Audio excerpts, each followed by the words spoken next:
This lounge is for paying guests. Pack up and leave now. I'm here for a 10:30 meeting with Mr. Sterling. Verify it and step back. Don't play games. Your meeting doesn't exist. You're trespassing. Then read my badge. Because if you touch me again, this hotel's about to pay for it. Security Supervisor Kyle Durst had been patrolling the marble floors of the Grand Oakhaven Hotel for less than a year when he made a decision that would bankrupt his reputation and cost the hospitality group $4.5 million.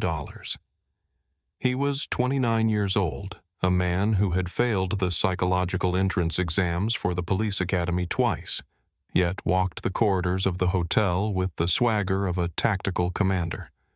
He wore his uniform tight, his utility belt heavy with gear he rarely needed, and he carried a chip on his shoulder the size of the building itself. To Kyle Durst, the Grand Oakhaven wasn't just a hotel. It was his kingdom, and he was the gatekeeper. He operated under the dangerous delusion that his intuition was flawless, that he could spot trouble simply by looking at a person. But on this particular Tuesday morning, his intuition wasn't just wrong, it was catastrophic.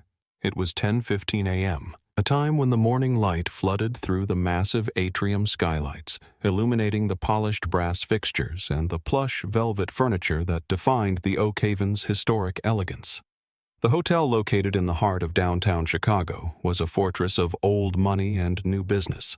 It was the kind of place where senators held fundraisers and tech moguls signed mergers over 3 martini lunches. The air always smelled of fresh lilies and expensive cologne. Into this world walked Dr. Evelyn Vance. At 54 years old, Evelyn was a woman who commanded a room simply by entering it, though she never felt the need to be loud about it. She wore a tailored navy business suit, sensible low heels, and carried a leather portfolio that had seen better days, a testament to decades of hard work. She walked with the confident, measured pace of someone who knew exactly where she was going and why she was there. She wasn't a guest looking for a room. She was the regional health director for the state, arguably one of the most powerful bureaucratic figures in the city. She was there for an unannounced preliminary inspection ahead of the Global Trade Summit, a massive event the hotel was desperate to host perfectly. But Kyle Durst didn't see a regional health director. He didn't see a woman with a Ph.D. in epidemiology and 25 years of public service. From his vantage point near the concierge desk, rocking back and forth on his heels, he saw something else entirely. He saw a black woman alone without luggage walking into a space he believed didn't belong to her. He watched her scan the lobby, checking the cleanliness of the floors, the state of the ventilation grates, and the traffic flow. To a professional, she looked like an inspector. To Durst, whose mind was poisoned by unchecked bias and a desperate need for authority, she looked like a vagrant scouting for a place to loiter. The lobby was bustling. Businessmen in gray suits huddled near the coffee bar. A family of tourists from Europe was arguing over a map near the elevators. The concierge was on the phone, laughing politely at a guest's joke. Amidst this swirl of activity, Dr. Vance moved toward a quiet seating area near the south windows. She placed her portfolio on a low mahogany table and sat down, taking a moment to make a note in her ledger. She had arrived 15 minutes early for her meeting with the general manager, a courtesy she always extended, though she used the time to observe operations while invisible. She had no idea that she was already being tracked. Durst tapped his earpiece. His eyes locked on her. In his mind, the narrative was already written. She wasn't a paying guest. She wasn't a meeting attendee. She was unauthorized. He prided himself on keeping the Oakhaven pristine, a coded word he used often in his shift reports. He had removed 3 people in the last month alone. A delivery driver he thought looked suspicious, a homeless veteran seeking shelter from the rain, and a student waiting for an Uber. Management had praised his vigilance, feeding the ego that was about to devour him. Dr. Vance opened her laptop. It was a government-issued, sturdy model, not the sleek tablets the other guests used. She adjusted her glasses and began typing. She was documenting a minor violation. She'd already spotted a service cart left unattended near the emergency exit. She was doing her job, ensuring the safety of thousands of future guests. But 10 yards away, Kyle Durst was adjusting his belt, taking a deep breath and preparing to initiate a conflict that would become a textbook example of how racial profiling doesn't just hurt individuals, it destroys the very institutions that harbor it. To understand the magnitude of the mistake about to take place, you have to understand who Dr. Evelyn Vance was. This was a woman who had coordinated the city's response to 3 separate viral outbreaks. She had sat across the table from governors and CEOs, telling them exactly what they needed to do to keep their doors open. Her signature was on the sanitary certification of every major stadium, concert hall, and luxury hotel in the region. She was known in the industry as the Iron Doctor. Fair, incredibly thorough, and absolutely unbribable. You didn't mess with Dr. Vance. You rolled out the red carpet, opened your books, and prayed you were up to code. She had spent 8 years at the CDC in Atlanta before returning home to care for her aging mother. Her career was built on precision. She noticed details that others missed: the temperature of a buffet line, the expiration date on a sanitizer bottle, the slight discoloration in a water pipe. Her colleagues described her as a woman of immense patience but zero tolerance for incompetence. At 54, she had reached a point in her life where she no longer sought approval. She sought excellence. That Tuesday morning, Evelyn was tired. She had been up since 5 a.m. reviewing the new protocols for the upcoming summit. She was looking forward to this inspection because the Grand Oakhaven usually had high standards. She expected a quick walk-through with the general manager, Mr. Sterling, a handshake and a coffee. She didn't expect to be the target of a 24-year-old front desk clerk named Brittany who had a degree in hospitality but a world view shaped by stereotypes. Brittany stood behind the marble reception counter, her smile bright and practiced for the guests she deemed appropriate.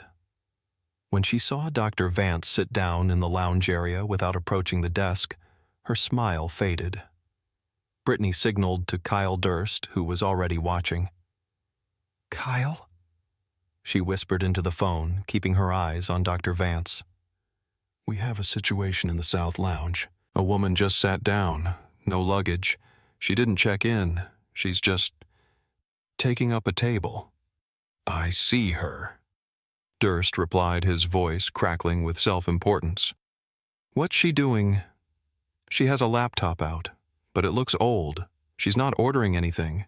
She's just sitting there. You know we have the VIPs coming in later. We can't have people loitering." Loitering. That was the trigger word. In the hospitality industry, loitering is often used as a weapon to clear out anyone who doesn't fit the aesthetic. Brittany didn't check the reservation system to see if there were any meetings scheduled with state officials. She didn't send a server over to ask if the woman wanted a water. She saw a black woman in a business suit and assumed she was a squatter using the free Wi-Fi. "I'm on it," Durst said. "I'll clear the area." Dr. Vance was deep in thought, reviewing the fire safety codes for the ballroom when she sensed the shift in the room's energy. She had developed a sixth sense for trouble over the years, usually trouble involving bacteria or mold, but occasionally involving human ego. She looked up from her screen and saw Kyle Durst marching toward her. He walked with a stiff, aggressive gait, his chest puffed out, his hand resting near the taser on his belt. He wasn't walking like a host. He was walking like an enforcer. She took a sip of the water bottle she had brought with her, another strike against her in Durst's mind as outside food and drink were discouraged. She watched him come. She didn't flinch. She didn't pack up. She simply waited. She had dealt with angry restaurant owners, corrupt health inspectors, and stubborn politicians. A private security guard with a complex was not something that frightened her. It annoyed her. Durst stopped 3 feet from her table. He didn't say, "Good morning." He didn't ask, "Can I help you?" He crossed his arms, staring down at her with a look of disdain that he probably thought was authoritative. "Ma'am," he said, his voice loud enough to turn heads at the nearby tables. "You can't be here." Evelyn blinked slowly, removing her reading glasses. She looked at his name tag, K. Durst Supervisor. "Excuse me." she asked, her tone calm, measured the voice of a woman who was used to being listened to. "This area is for hotel guests only," Durst said, pitching his voice to Carrie. "If you're not staying here and you're not ordering from the bar, you need to leave. We have a strict policy against loitering." "I'm not loitering, Mr. Durst," Evelyn said, closing her laptop but not moving to stand. "I'm waiting for a meeting." "A meeting?" Durst scoffed. It wasn't a question. It was a mockery. "Right. Everyone has a meeting. Look, I don't want to make a scene, but you need to pack up your things and go. There's a Starbucks down the street. You can use the Wi-Fi there." The insult hung in the air, thick and ugly. There's a Starbucks down the street. It was a phrase loaded with assumption. It assumed she couldn't afford to be at the Oakhaven. It assumed her business wasn't legitimate. It assumed she belonged somewhere else, somewhere cheaper, somewhere less exclusive. Dr. Vance felt the familiar heat of indignation, but she pushed it down. She had learned long ago that getting angry at people like Kyle Durst only gave them what they wanted, an excuse to escalate. She remained seated, her posture perfect. "Mr. Durst," she said, her voice dropping an octave, becoming steelier. "I suggest you lower your voice. I am here to see Mr. Sterling, your general manager. Our appointment is at 10:30.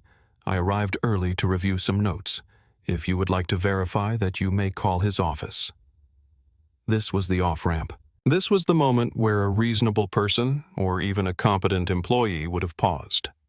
A competent employee would have said, "Oh, I apologize. Let me check on that for you." A competent employee would have realized that a woman in a $600 suit asking for the GM by name probably wasn't lying. But Kyle Durst was not a competent employee. He was a man who had decided the outcome of this interaction before he even walked across the lobby. In his mind, she was challenging his authority. She was lying to him. And if there was one thing Kyle Durst hated, it was being lied to by people he considered beneath him. "Mr. Sterling is a busy man," Durst sneered. "He doesn't have meetings in the lobby with people who bring their own water." He gestured vaguely at her water bottle. "And I don't have time to chase down imaginary appointments. This is private property. I've asked you nicely. Now I'm telling you. Leave." The lobby had gone quiet. The businessmen near the coffee bar had stopped talking. The European family was watching. Brittany behind the desk was watching with a smirk, feeling vindicated that security was handling the problem. Evelyn took a deep breath. "I am not leaving," she said clearly. "And I am not imaginary. I am the regional health director for this state. I am here for the pre-summit inspection. Now I am going to ask you one time to step back and let me do my job." Durst laughed. It was a short, sharp bark of a laugh. "The health director," he repeated, looking around at the audience he had attracted. "Right. And I'm the mayor. Lady, do you know how many times I've heard that one, 'I know the owner'? I'm with the city. I'm a diplomat. It's always the same story." He took a step closer, invading her personal space. The physical intimidation tactic was something he had learned from bad movies and worse forums online. He wanted to make her uncomfortable. He wanted her to flinch. "You're trespassing," Durst said, his hand hovering near his belt again. "You have 5 seconds to stand up and walk out those doors, or I will physically remove you." Evelyn looked at him, really looked at him. She saw the sweat on his upper lip. She saw the dilated pupils. She saw a man who was terrified of being wrong and was willing to do anything to prove he was right. She reached into her purse. "Don't reach!" Durst shouted, jumping back as if she were pulling a weapon. "I am getting my identification," Evelyn said, moving slowly, narrating her actions for the witnesses. She pulled out a leather wallet, flipped it open, and extracted her official state identification card and her gold badge, the one that carried the seal of the State Department of Health. It was a heavy, substantial piece of metal. She held it up. "Look at it. Read it. Evelyn Vance, Regional Director." Durst glanced at the badge. For a split second, hesitation flickered in his eyes. It looked real, the weight of it, the shine. but his ego was a runaway train and the brakes had failed miles ago. If he admitted he was wrong now in front of Brittany, in front of the guests, he would look weak. He would look like a fool. And Kyle Durst would rather be a lawsuit waiting to happen than be a fool. "Anyone can print a fake badge?" he declared, his voice trembling slightly with the effort to maintain his bravado. "I can buy that online for $20. It's a laminated fake. You're not fooling anyone." The accusation was so absurd that Evelyn almost laughed. A fake badge.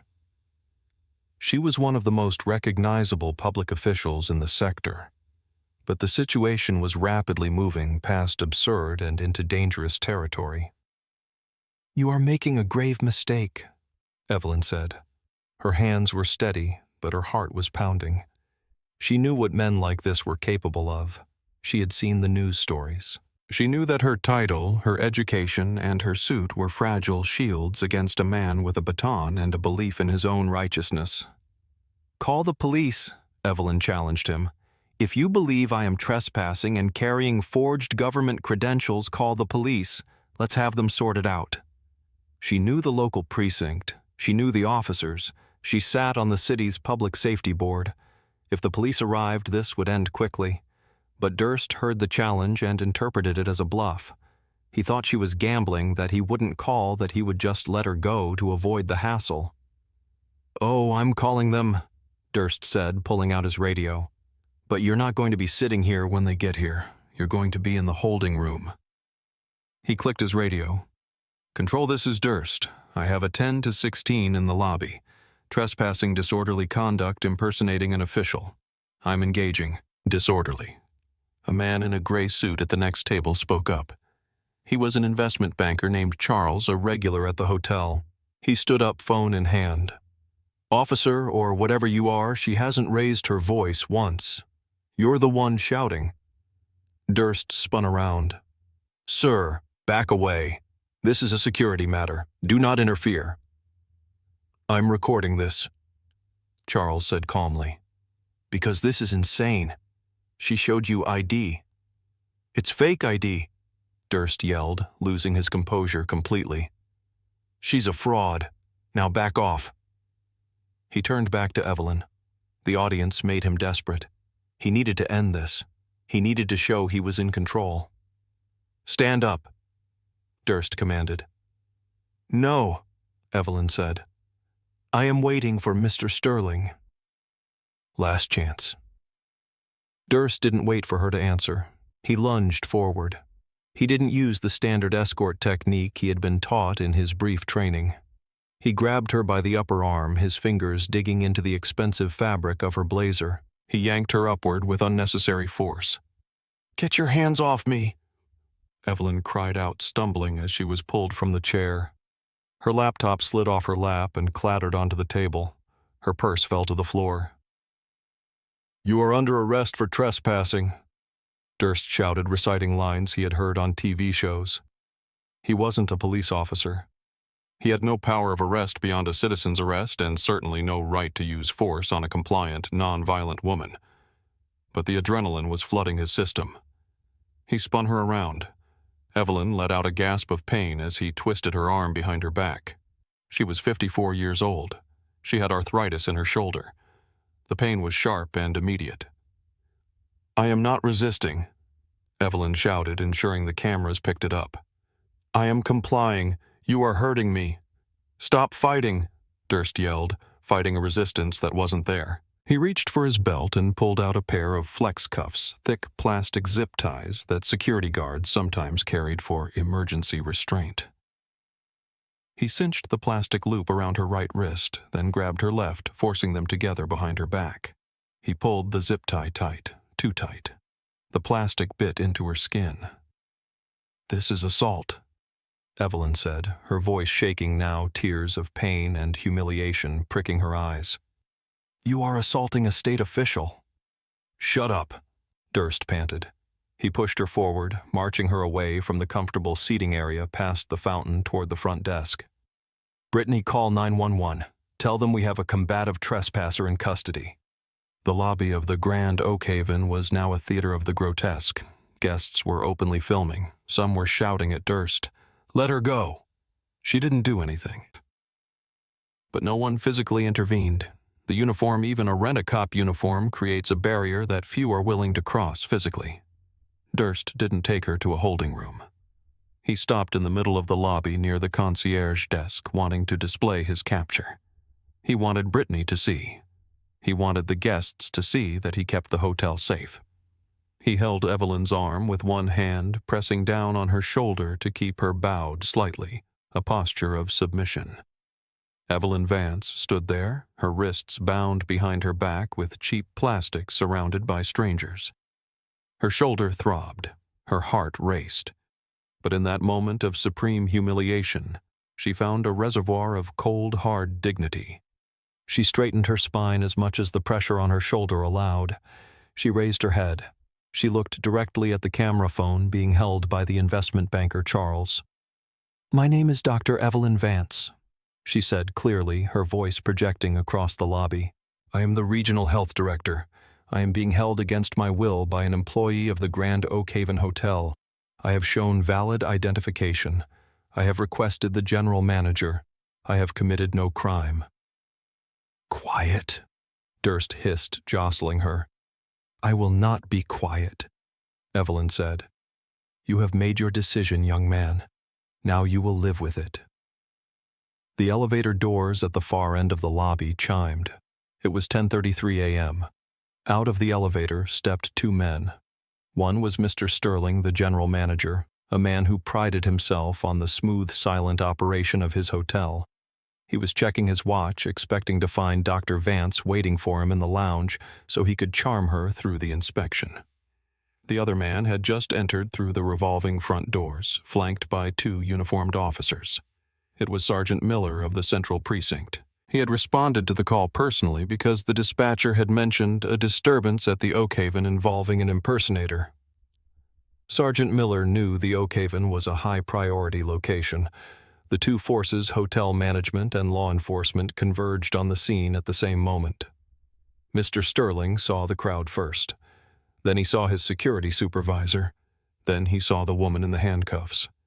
His blood ran cold. He stopped walking, his face drained of all color. He didn't just recognize Dr. Vance, he knew her reputation.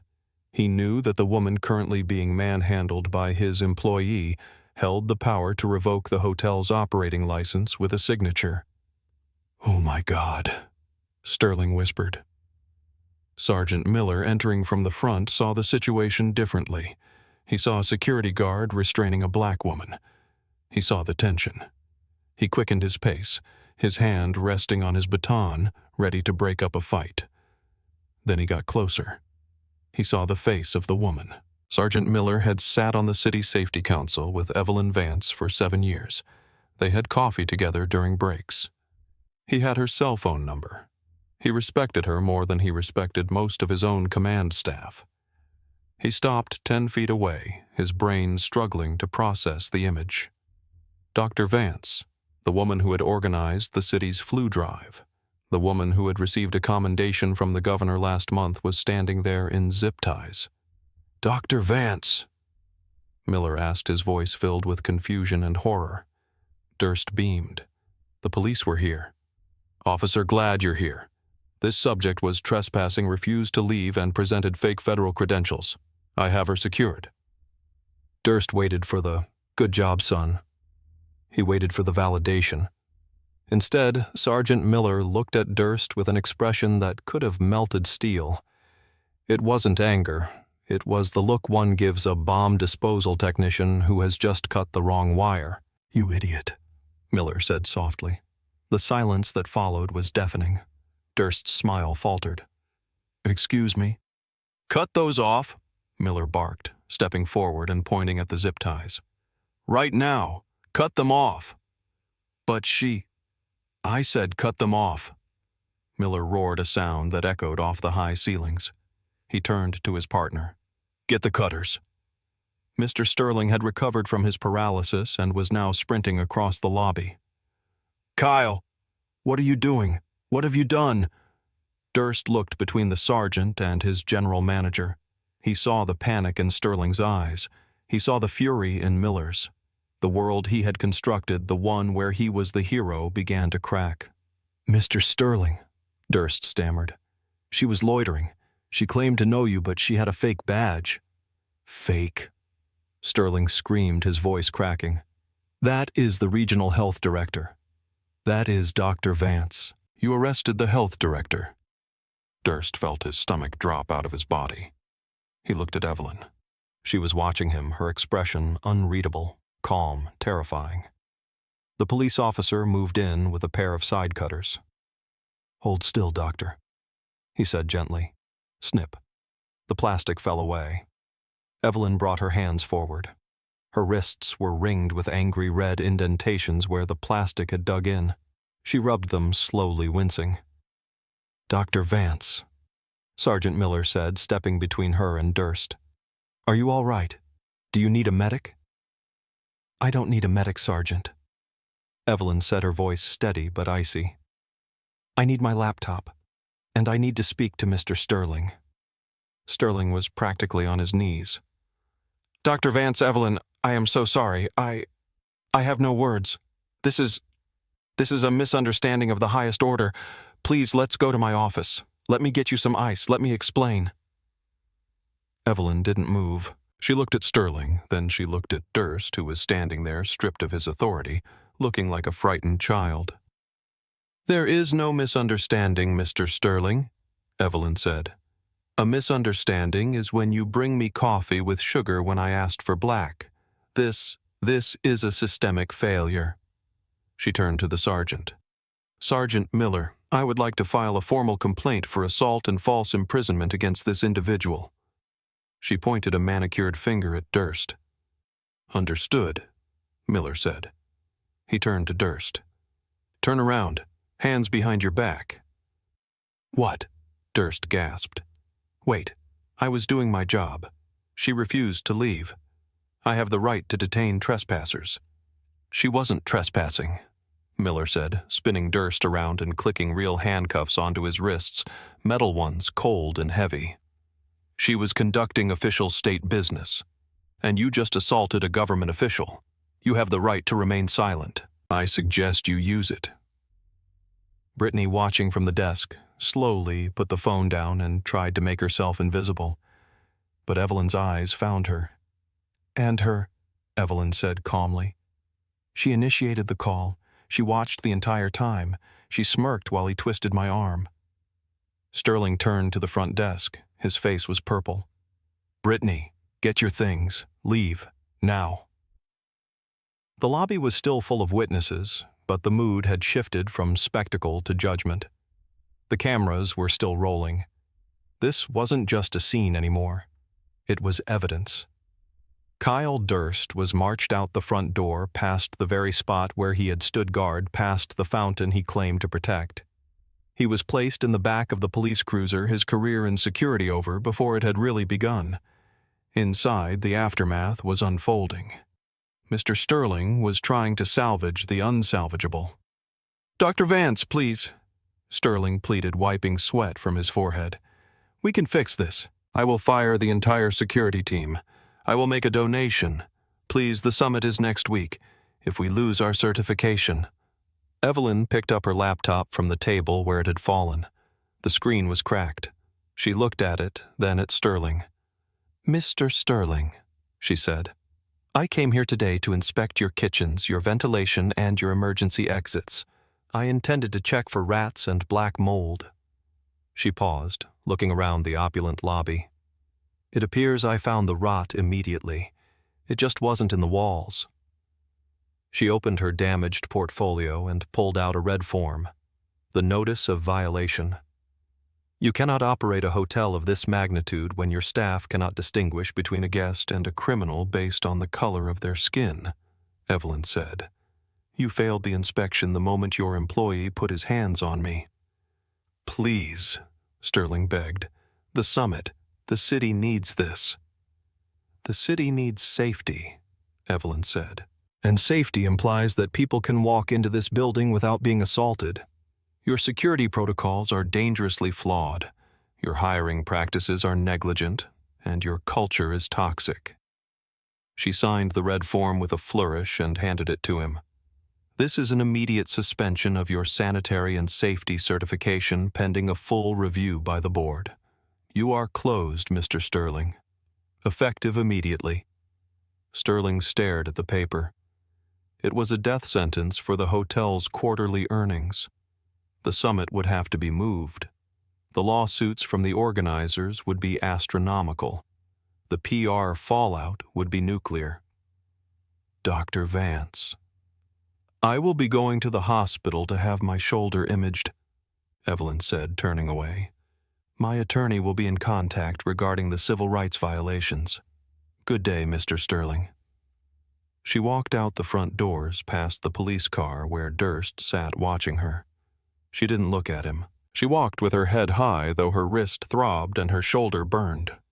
She walked out into the sunlight, a woman who had been broken down and had rebuilt herself in the span of 30 minutes.